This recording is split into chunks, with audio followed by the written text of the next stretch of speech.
হয় নমস্কাৰ, ইউনিভাৰ 24 চাই থকা প্ৰতিজন দৰ্শক মই স্বাগতম জনাইছো।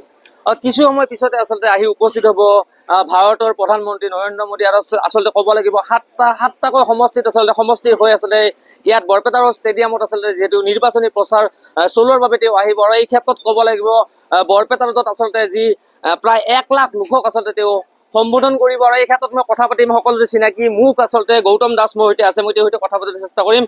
ভাৰতৰ জনপ্ৰিয় প্ৰধানমন্ত্ৰী গৰাকী কিছু সময় পিছতে বৰপেটাৰ ষ্টেডিয়ামত আহিব, কি ক'ব এই সমূহ? হয়, আমাৰ কাৰণে সৌভাগ্য যে এই নিৰ্বাচনৰ প্ৰাক্ষণত নিৰ্বাচনী প্ৰচাৰ চলাবলৈ আমাৰ নিজৰ চহৰ বৰপেটাত আমাৰ যশস্বী প্ৰধানমন্ত্ৰী নৰেন্দ্ৰ মোদীদেৱ খন্তেক পিছতে উপস্থিত হ'ব। আমাৰ কাৰণে সুখৰ বিষয়।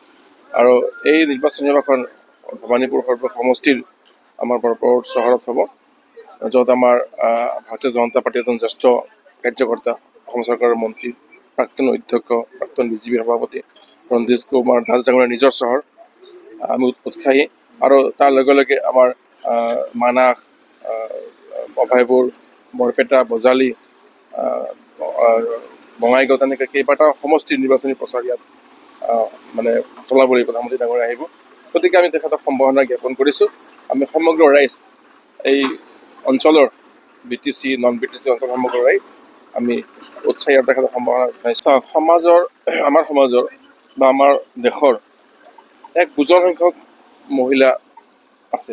সংখ্যাত আমি চাওঁ যদি মহিলা আৰু পুৰুষৰ যি পৰিমাণ সংখ্যা মানে সমান, কিছু হয়তো কম হ'ব পাৰে, কিন্তু মহিলা ইমান সংখ্যক মহিলা, পুৰুষ আৰু মহিলাৰ যি সমান পৰ্যায়ৰ সমৰাশি, সেই মহিলাসকলক যদি আমি আগবঢ়াই নিব নোৱাৰোঁ আৰ্থিকভাৱে, সামাজিকভাৱে, শৈক্ষিকভাৱে, তেনেহ'লে দেশখনৰ সামগ্ৰিক উন্নয়ন সম্ভৱ নহয়।